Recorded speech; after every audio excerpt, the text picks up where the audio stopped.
आज हम लोग चलते हैं हिस्ट्री के एडवेंचर पर। आइए आज मैं आप लोगों को बताती हूँ कुछ अमेजिंग चीजें हमारे कुछ एंशिएंट सिटीज के बारे में। क्या आप लोग जानते हैं कि पहले की सिटी में अर्बनाइजेशन कैसा था?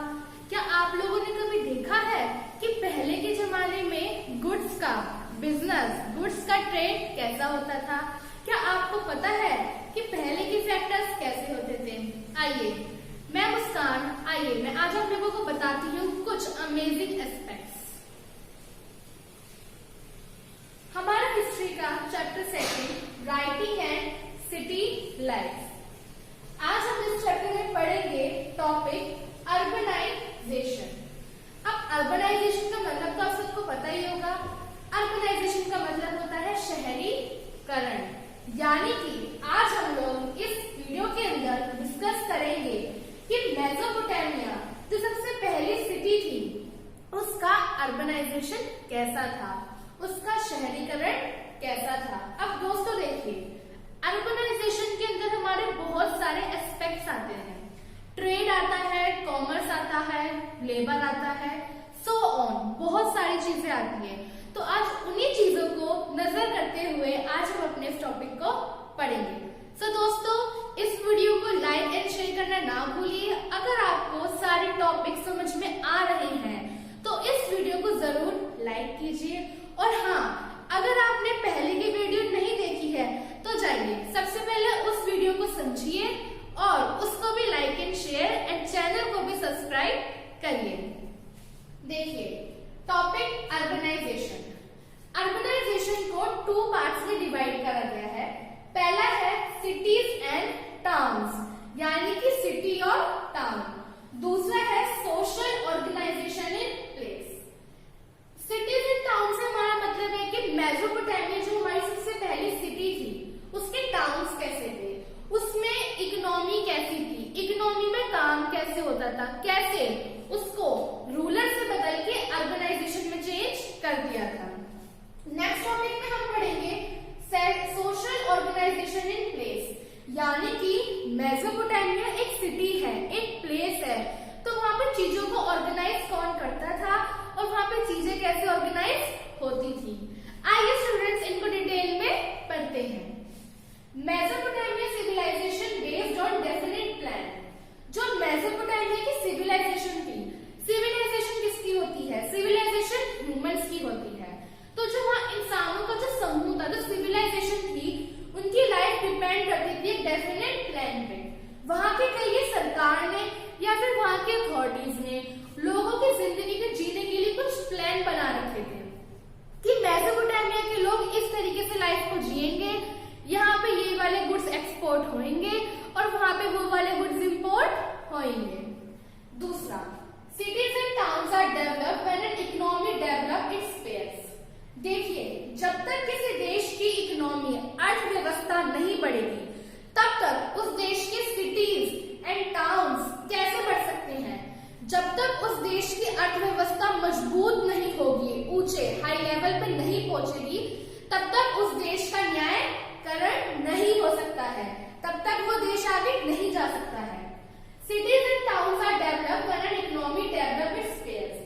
सिटीज एंड टाउन्स तभी डेवलप होंगे जब मेसोपोटामिया की इकोनॉमी डेवलप होगी हर तरीके से। यानी कि जब मेसोपोटामिया की इकोनॉमी बढ़ेगी, इकोनॉमी में व्यापार बढ़ेगा, व्यापार से गुड्स बढ़ेंगे।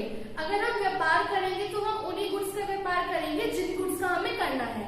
तो जब मेसोपोटामिया की इकोनॉमी बढ़ेगी, उसी के बाद से हमारा जो सिटीज एंड टाउन्स बढ़ेंगे।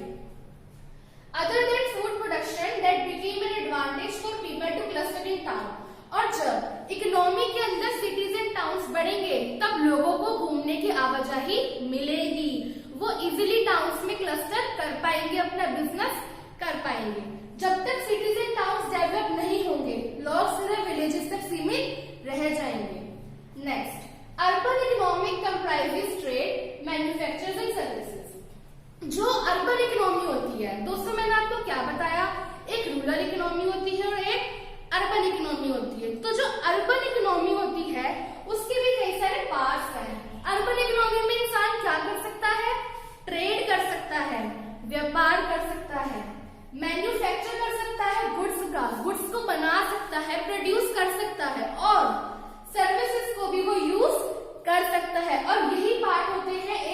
इकोनॉमी के। Next, there is a social organisation in a place, जो कि ये वाला पॉइंट था कि मेसोपोटामिया एक ऐसी सिटी है, एक ऐसा प्लेस है जहाँ पे हर चीज सोशल ऑर्गेनाइजेशन के हिसाब से होती थी। समाज में जब भी आपको कुछ करना हो तो उसको आपको ऑर्गेनाइज करना पड़ेगा एक वेल तरीके से। तो वहां पे तो लाइफ होती थी, जो चीजें होती थी वो वेल ऑर्गेनाइज होती थी। Next, helpful for the city manufacture, जितना ज्यादा सोशल ऑर्गेनाइजेशन होगा, इक्वालिटी के साथ काम होगा, जितना ज्यादा सभी लोग इक्वल होंगे, जितने भी प्रोड्यूसर्स इक्वल होंगे, उतना ही ज्यादा लोगों के लिए बेनिफिट होगा। बिकॉज आप सपोज करिए एक एग्जांपल लीजिए, किसी सिटी में अगर सरकार का रूल नहीं है, जो प्रोड्यूसर्स है वो अपनी मर्जी से अपने ही प्राइस पे गुड्स को सेल कर रहे हैं। कोई प्रोड्यूसर्स वीट को 30 रुपए किलो बेच रहा है तो कोई प्रोड्यूसर वीट को 90 रुपए किलो बेच रहा है ना। तो क्योंकि वहां पे कोई अथॉरिटी या फिर कोई ऑर्गेनाइजेशन नहीं है जो डिसाइड कर सके एक ही प्राइस कि ये वाला दुकानदार भी 90 पे बेचेगा और ये वाला दुकानदार भी 90 पे बेचेगा।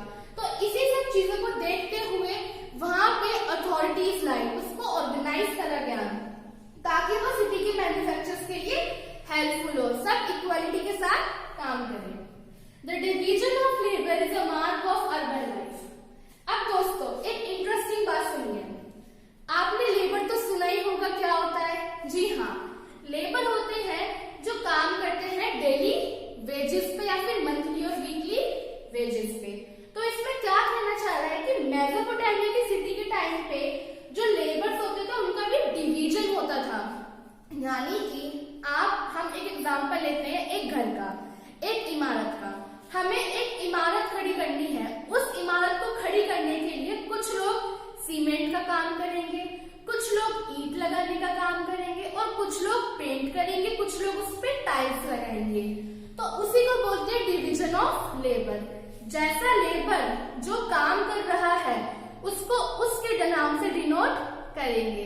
दोस्तों इसी को बोलते हैं द डिवीजन ऑफ लेबर, यानी कि कौन सा लेबर जो काम करेगी हम उसको उसके नाम से ही डिनोट करेंगे। तो उस टाइम पे लेबर का डिवीजन करा गया था। और लेबर कहाँ पे आती है? लेबर हमारी अर्बनाइजेशन में आती है। अब सुनिए, लेबर तो रूरल में भी आ सकती है। जी नहीं, लेबर रूरल में आती है पर वहां पे लेबर का डिवीजन नहीं होता है। वहां पे जो इंसान खेती कर रहा है वही ट्रैक्टर चलाएगा, वही घर बनाएगा, तो वहां पे सबको एक ही लेबर कहा जाएगा। बट हम अर्बनाइजेशन की बात कर रहे हैं यहाँ पे, तो यहाँ पे लेबर के काम के अकॉर्डिंग लेबर के नाम भी अलग होंगे कि ये लेबर टाइल वाली है, ये लेबर पेंट करती है। तो देखिए फ्रेंड्स, यही था हमारा अर्बनाइजेशन। एक बार इसका जिस्ट और देख लेते हैं। अर्बनाइजेशन में 2 टॉपिक्स पढ़े, सिटीज एंड टाउन्स, और कैसे उसके प्लेस को ऑर्गेनाइज करा गया। सिटी और टाउन जब भी बढ़ेंगे जब वहां की इकोनॉमी बढ़ेगी। अर्बनाइजेशन में बहुत सारी चीजें आती हैं, ट्रेड, मैन्युफैक्चरर्स एंड सर्विसेज, और वो हेल्पफुल किसके लिए होगा? जितने भी मैन्युफैक्चरर्स है सिटी के उनके लिए ही ये मददगार होगा। और लेबर का डिवीजन भी सिर्फ अर्बन लाइफ में होता है, रूरल लाइफ में नहीं होता, क्योंकि वहां के लोगों को इतनी नॉलेज नहीं होती है, वो रूरल बैकवर्ड बैकग्राउंड से बिलोंग करते हैं। स्टूडेंट्स, हमारी क्लास का आज दूसरा topic, chapter 2 writing and city life. Topic है न्यू मूवमेंट्स ऑफ गुड्स। आपको याद तो होगा कि हमने प्रीवियस टॉपिक में क्या पढ़ा था कि गुड्स का ट्रेड होता था। हम एक वस्तु को दूसरी वस्तु के साथ बाहर बेचते थे या फिर अपने उसमें मंगवाते थे, क्योंकि ट्रेड तो उस टाइम पे गुड्स का ही हो सकता था या फिर सर्विसेज का ही हो सकता था, क्योंकि उस टाइम पे इतनी चीजें डेवलप नहीं थी। तो देखिए, मूवमेंट्स ऑफ गुड्स का पहला पॉइंट है अबंडेंस ऑफ फूड रिसोर्सेज, यानी कि मेसोपोटामिया के पास फूड इतना ज्यादा था, फूड के रिसोर्सेज इतने ज्यादा थे कि वो ज्यादा मात्रा में एग्रीकल्चर कर पाते थे। उनके पास ग्रेन्स, वीट एक्सेट्रा बहुत ही ज्यादा मात्रा में थी, तो वो उस चीज को एक्सपोर्ट करते थे। यानी कि हम गुड्स की मूवमेंट के बारे में पढ़ रहे हैं कि कौन से गुड कहाँ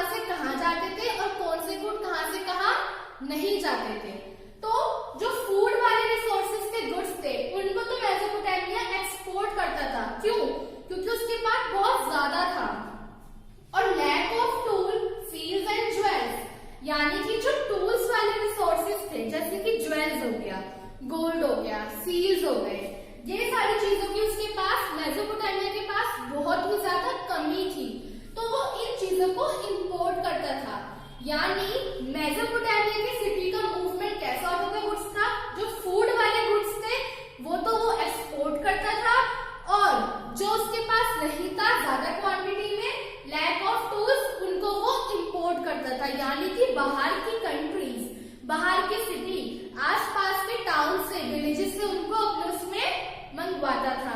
और दोस्तों एक और चीज, जब गुड्स का मूवमेंट हो रहा है, कुछ तो एक्सपोर्ट करे जा रहे हैं और कुछ तो इंपोर्ट करे जा रहे हैं, तो वो एक रूट के थ्रू करे जाते थे, और वो रूट था यूफ्रेट्स एंड टिग्रिस रिवर के बीच का रूट। उस रूट के थ्रू इन गुड्स को एक्सपोर्ट करा जाता था और इंपोर्ट करा जाता था। टॉपिक हमारा थर्ड आज के उसका है डेवलपमेंट ऑफ राइटिंग। चैप्टर का नेम ही इस पे बेस्ड है, राइटिंग एंड सिटी लाइफ। क्या आपने कभी सोचा है कि राइटिंग की शुरुआत कैसे हुई? क्या आपको कभी पता है कि पहली राइटिंग कौन सी लैंग्वेज में लिखी गई? क्या आपको पता है पहली लैंग्वेज कौन सी थी? आइए मुस्कान के साथ इन चीजों को पढ़िए और हिस्ट्री का एडवेंचर लीजिए। आज का टॉपिक डेवलपमेंट ऑफ राइटिंग। देखिए स्टूडेंट्स, राइटिंग की शुरुआत हुई थी 3200 BCE में, बट राइटिंग की शुरुआत ऐसे नहीं हुई थी कि लोग पेपर्स पे लिखते थे, लोग कॉपीज पे लिखते थे। उस टाइम की जब राइटिंग की शुरुआत 3200 BCE में हुई, तो उस टाइम के लोग राइटिंग करते थे टैबलेट्स के ऊपर। उस टाइम पे इतने इतने साइज की टैबलेट्स होती थी जिनके ऊपर लोग अपनी राइटिंग्स को लिखते थे, अपने आइडियाज को लिखते थे। जो किंग्स होते हैं अपने लॉज, अपने रूल्स को उस पे लिखते थे। एंड दोस्तों जो हमारी राइटिंग है, मेसोपोटामिया की जो राइटिंग थी उसके भी दो पार्ट्स थे, यानी कि राइटिंग को डिवाइड करा गया है two types of writing. Writing दो तरीके की थी, पहली थी मेसोपोटामियन राइटिंग और दूसरी थी मॉडर्न राइटिंग। अब पहले देखिए मॉडर्न से आप लोग क्या समझते हैं? न्यू, कुछ न्यू जोश, कुछ न्यू चीजें, कुछ इंडस्ट्रियलाइजेशन, कुछ कैपिटलिज्म, क्योंकि मॉडर्न चीजों में ही यही चीज आती है ना। और मेसोपोटामियन राइटिंग, जो मेसोपोटामिया सिटी की राइटिंग थी उसके बारे में। तो देखिए शुरुआत करते हैं मेसोपोटामिया राइटिंग से। The first Mesopotamia tablets written around 3200 BCE। सबसे पहली मेसोपोटामिया टैबलेट्स लिखी गई। मैंने आपको भी क्या बताया कि उस टाइम पे राइटिंग किसी पेज या कॉपी पे नहीं होती थी, उस टाइम की राइटिंग टैबलेट्स पे होती थी। तो मेसोपोटामिया की पहली टैबलेट कब लिखी गई? 3200 BCE में, जिसमें क्या क्या था? Contain picture like science and numbers. उस राइटिंग में राइटिंग के अलावा पिक्चर्स भी थी, कुछ साइंस भी थे और कुछ नंबर्स भी थे। Second, writing begin when society needs to record transactions. देखिए दोस्तों, आजकल हमें राइटिंग की जरूरत क्यों है? हमें राइटिंग की जरूरत इसलिए है क्योंकि हमें अपनी चीजों को नोट करना होता है ताकि हम उन्हें ध्यान दें, हमें वो चीजें समझ आए।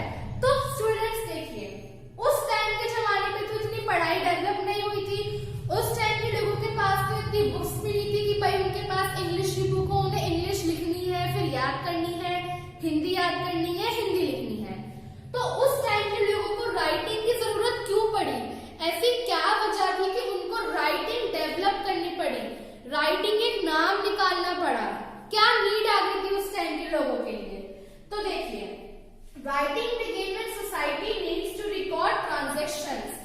राइटिंग की शुरुआत तब हुई जब लोगों को अपने ट्रांजैक्शंस को रिकॉर्ड करना होता था। यानी कि मैंने आपको ऑर्गेनाइजेशन के पॉइंट में बताया था, और जो हमारी सबसे पहली वीडियो थी उसके पार्ट फर्स्ट में बताया था कि ट्रांजैक्शंस को रिकॉर्ड करने के लिए राइटिंग्स को लाया गया। क्योंकि भाई हमें तो नहीं पता कि गेहूं का ट्रांजैक्शन हो रहा है या फिर वीट का ट्रांजैक्शन हो रहा है या फिर किसी और चीज का। देखिए, writing began when society needs to record transaction because in city life transactions occurred at different times and involve many people and a variety of goods. देखिए स्टूडेंट्स, कितना इजी है, आप सबको आई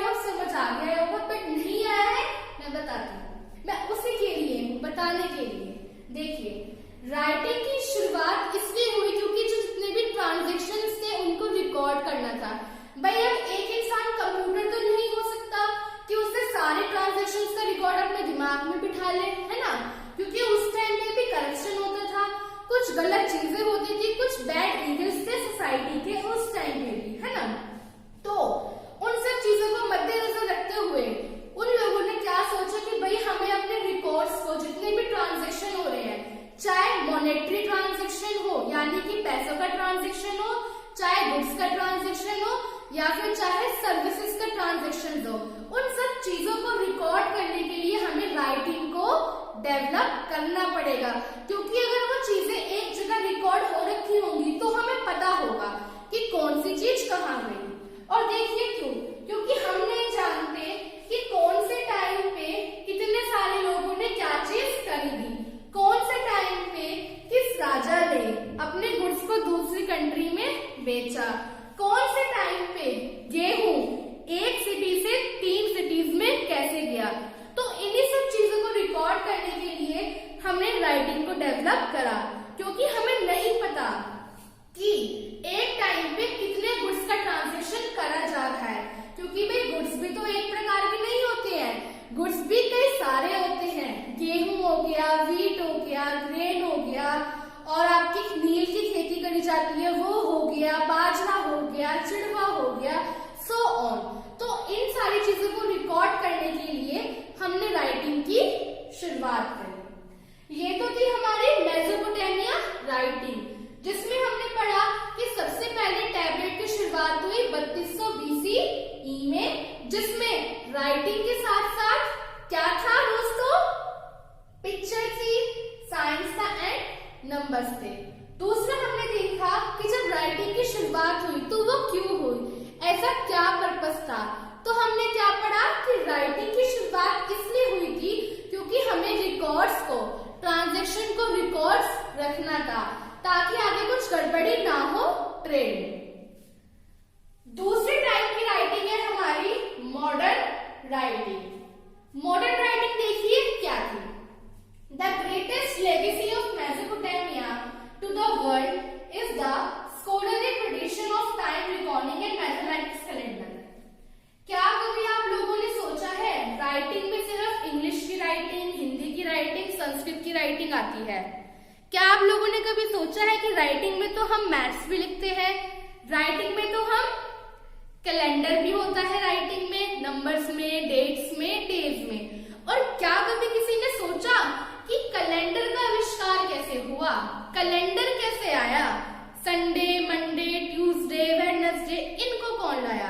क्या आप लोगों ने कभी गौर करा कि आवर्स, जिन्हें हम घंटे बोलते हैं, मिनट्स, जिन्हें हम मिनट बोलते हैं, सेकंड, जिन्हें हम क्षण बोलते हैं, इन चीजों को लाया कौन? जी दोस्तों, इन चीजों को लाया गया मेसोपोटामिया सिटी के टाइम में, जिसको हम नाम देते हैं मॉडर्न राइटिंग। ये मॉडर्न राइटिंग का पार्ट था, इसका आविष्कार मॉडर्न राइटिंग ने करा था। आइए चले देखते हैं। The greatest legacy of Mesopotamia to the world is the scholarly tradition of time reckoning and mathematics calendar।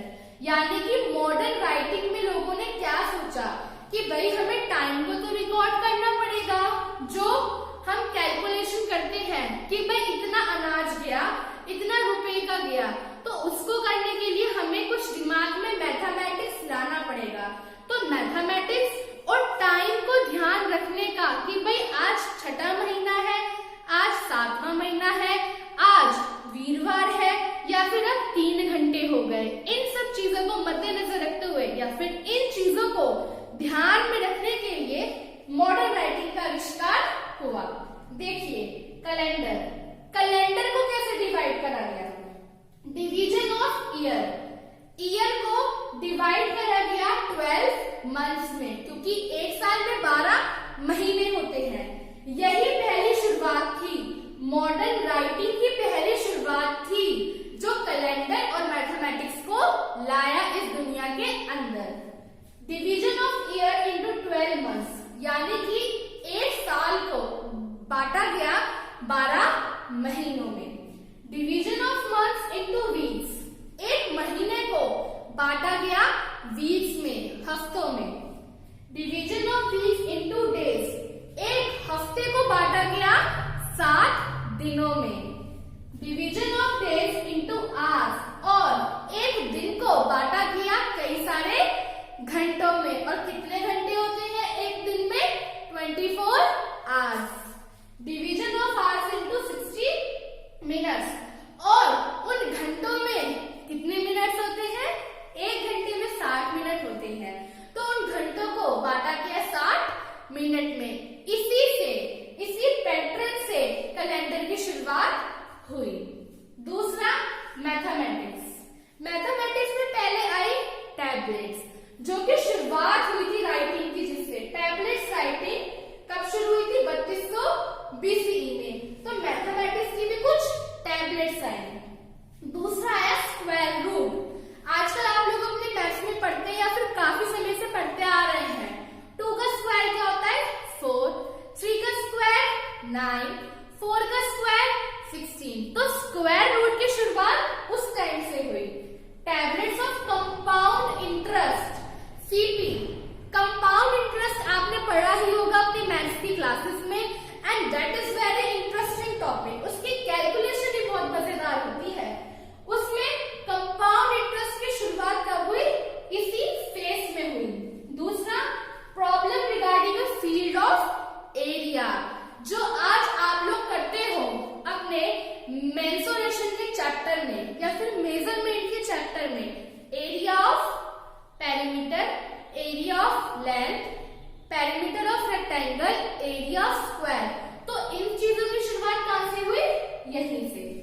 Last, volume of water, यानी कि एक वाटर है, एक नदी है, उसका वॉल्यूम कितना होगा? एक क्यूबॉइड है, उसका वॉल्यूम कितना होगा? तो इन सब चीजों की, इन मैथमेटिक्स के जो आप आज चैप्टर पढ़ रहे हो ना, उस टाइम में उनकी शुरुआत यहां से हुई थी। तो दोस्तों, आपने देखा कि जो हम आजकल की चीजों में कर रहे हैं, उनकी शुरुआत पहले कैसे हुई। इसीलिए मैंने आपको कहा था कि आप अपनी आज की लाइफ को कनेक्ट करिए पास्ट की लाइफ से। जरूर देखिएगा ये वर्ड्स मेरे पहली वीडियो में, जिसमें मैंने आपको समझाया था कि अगर आप अपनी आज की लाइफ को कनेक्ट करेंगे पास्ट की लाइफ से, तो हिस्ट्री बिल्कुल भी बोर नहीं होगी, बल्कि आपका इंटरेस्ट और बढ़ेगा कि जो चीजें आज हम पहन रहे हैं, यूज कर रहे हैं, जो राइटिंग आज लिख रहे हैं, जिस कैलेंडर को, जिन घंटों को हम बोलते हैं आज 4 घंटे हो गए, आज 3 घंटे हो गए, उनकी शुरुआत पहले टाइम पे कैसे हुई थी।